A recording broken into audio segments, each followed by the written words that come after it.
Ce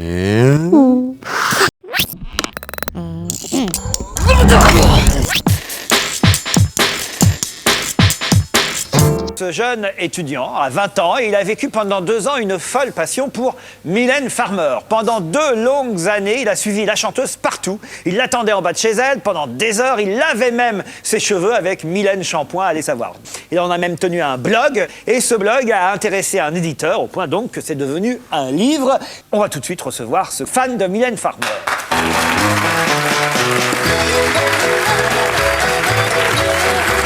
Alors évidemment, Stevie, j'imagine que vous l'avez dévoré, ce bouquin. Ouais, je l'ai lu. Ouais. le bouquin. Moi, j'ai accroché, j'ai lu d'une traite. J'ai juste fait une pause pour aller manger. Mais j'aime beaucoup Mylène. Je t'ai vu chez Laurent Ruquier, il avait mis un clip et tu faisais ah et puis tu l'imitais. Non. Si, avec une perruque. Avec une perruque. Non, mais j'avais surtout une perruque chez Laurent Ruquier et je dansais Mylène Farmer. Pourquoi vous avez eu besoin d'écrire ce livre? C'est un peu une autothérapie en même temps. Vu que je suis plus fan de Mylène, c'était un moyen aussi de De vous soigner. voilà, de me soigner et de dire c'est bon, c'est fini. Non, Vous le faisiez même en secret de vos parents. Comme si c'était vraiment une maladie honteuse. Ben, on peut pas le dire à ses parents, ce matin, je vais aller attendre en bas de chez Mylène jusqu'à ce soir. Moi je lis 200 000 places vendues à des tarifs prohibitifs de 54 à 132 euros. Ben oui, mais un concert de Mylène, pour c'est une voir infrastructure. routine. Ah non, mais ça. Ça, c'est la question que je veux te poser. Je te dis tu parce que tu pourrais être mon mouflet. Alors le pauvre, si en plus d'être fan de Mylène Farmer, c'était ton fils. Alors là, Christine, plus on est discrète, plus on cultive le mystère, plus on est populaire. C'est vous dire le chemin que vous avez à faire. Isabelle. On a le sentiment, quand on lit votre livre, que tomber en Mylène Farmitude, c'est un peu comme tomber dans la drogue. Alors c'est quand même mieux d'idolâtrer une chanteuse que de tomber dans une addiction plus grave, je dirais.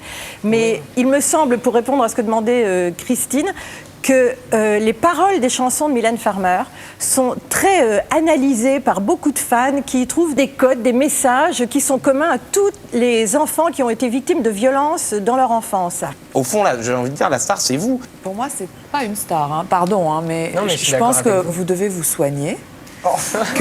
C'est vrai que vous n'allez pas. Mais il y a des excès, ce qu'on appelle en anglais les stalkers, c'est-à-dire plutôt des harceleurs qui harcèlent Ça arrive à Mylène, hein, quelqu'un qui a tué la standardiste de la maison de disques l'entourage où de elle Mylène était Farmer. présente. Il y a un mec qui arrive pour voir Mylène Farmer, la standardiste a dit non, le mec il prend une carabine, il tue la secrétaire. Il y a quand même de quoi se poser des questions. Il a peut-être attendu 2 ans devant la porte, mais il l'a vu aussi Mylène Farmer. Ah, alors elle l'a racontez. serré dans ses bras aussi. C'était un dimanche, en fait, je m'ennuyais chez moi, j'avais rien à faire. Et j'ai pris mon ticket de train, je suis parti à Paris attendre sur le banc. J'ai retrouvé 4 amis fans qui étaient sur place. Et au bout d'1 heure, il y a un taxi qui est arrivé du bout de la rue. Et on a vu une petite touffe rousse avec Laurent Boutonnat à côté. Elle n'était pas habillée? Un par un, on est passé faire nos petites dédicaces. Et ensuite, quand j'ai vu qu'un par un, il passait dans les bras de Mylène, j'ai voulu faire pareil et j'ai demandé à moi aussi. Et j'étais dans les bras de Mylène. Je suis pas vraiment guérie, c'est juste que je vais plus en bas de chez elle, je fais plus... Vous reprenez le premier rôle dans votre propre vie. Voilà. Donc c'est vous la star.